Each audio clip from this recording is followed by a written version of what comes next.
The honourable member for Spadina-Fort York. Thank you, Mr. Speaker.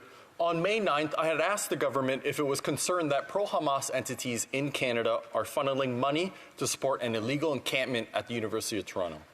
And unfortunately, I think it's very sadly telling of the naivete of this government that the minister who responded to my question, touching on an issue of public safety, of foreign interference, and of foreign financing of an illegal pro-terrorist occupation of a university campus, was answered by not the Minister of Public Safety, not the Minister of Global Affairs, and not even the Minister of Immigration, Refugees, and Citizenship, but by the Minister of Diversity and Inclusion.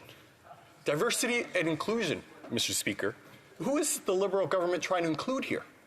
Is it Samidoun, who has been on BC campuses, the registered Canadian nonprofit with a direct affiliation to the Popular Front for the Liberation of Palestine, a listed terrorist organization since 2003? Or is it Hamas or the IRGC, who murdered 55 Canadians on board flight PS-752 and are able to continue to operate on Canadian soil with impunity because this government has been too cowardly to designate the IRGC as a terrorist that they are? Who is this government trying to include? The encampments set up at university campuses across Canada are not representative of peaceful protests. In the case of the U of T encampment, it's an illegal occupation comprised mostly of external demonstrators for hire who are not even students at the university.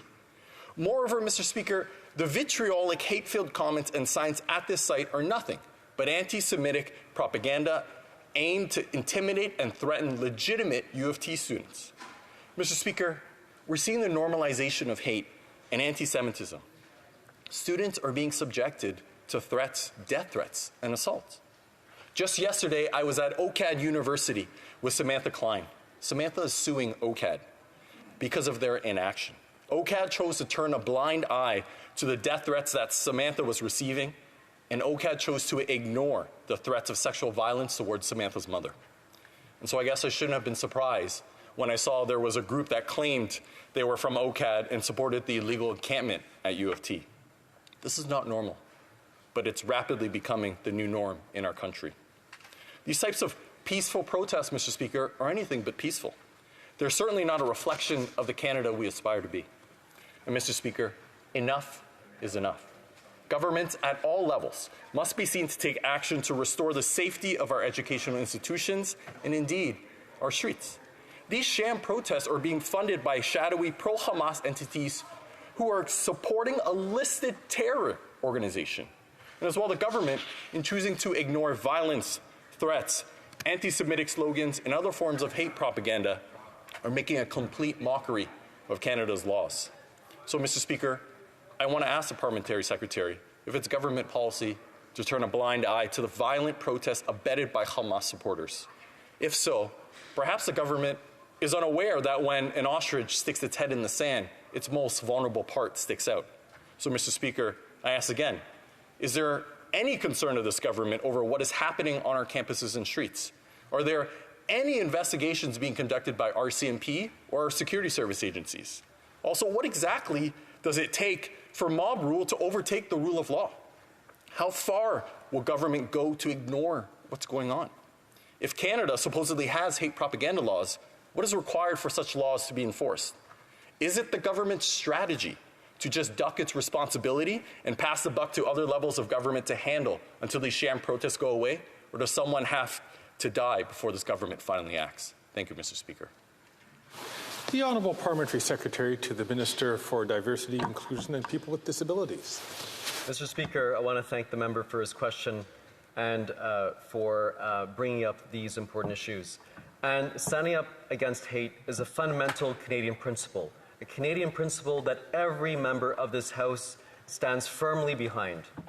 We, as a government, also have this principle firmly embedded in our mission and mandate. This includes standing up against the recent rise of anti-Semitism. Everyone in this country has a right to live free of discrimination, no matter who you are. Notre gouvernement prend des mesures concrètes pour protéger les... Our government is taking action to protect Jewish communities from hatred and discrimination. We invested over $200 million in the Canadian Anti-Racism Strategy. Budget 2024 proposes $173 million for Canada's first ever action plan against hatred. Funding to support community projects that fight racism and hate. More than that, we must support work that is led by and shepherded by communities. It's through this work that intercultural and interfaith discussions are had, that we find compassion and understanding for each other. It's by learning about one another that each of us are able to find common ground. Through this, we can also melt barriers. By promoting multiculturalism, we strengthen our society. That is what Canada is, and that is what each and every member of this House stands behind, firmly. Respect for diversity, addressing discrimination. Le Plan d'Action du Canada contre la haine. Canada's action plan against hatred is an important step to make Canada more inclusive. On combating hate will support community outreach and law enforcement. It'll tackle the rise in hate crimes. It'll enhance community security. It'll counter radicalization. It'll increase support for victims. To enhance our effort in combating anti-Semitism, our government appointed Deborah Lyons as Canada's new special envoy on preserving Holocaust remembrance and combating anti-Semitism. Engaging with communities on current issues, creating community-informed solutions. This is the core aspect of the Special Envoy's mandate.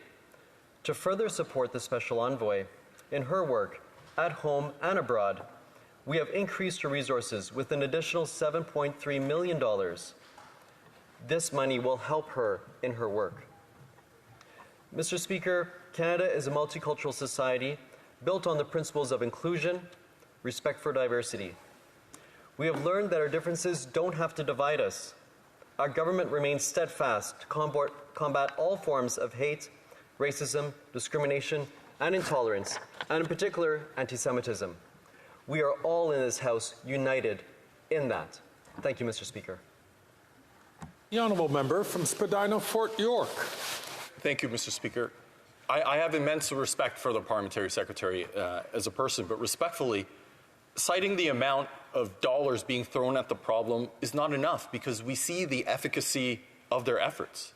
What they're doing is not good enough. And unfortunately, what this government is doing is not working.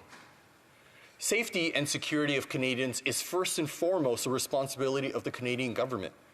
And yet, one need only look at the campuses across this country or speak to anyone from the Jewish community and increasingly non-Jewish Canadians as well to know that safety is top of mind for everyone alongside the challenges with affordability and cost of living.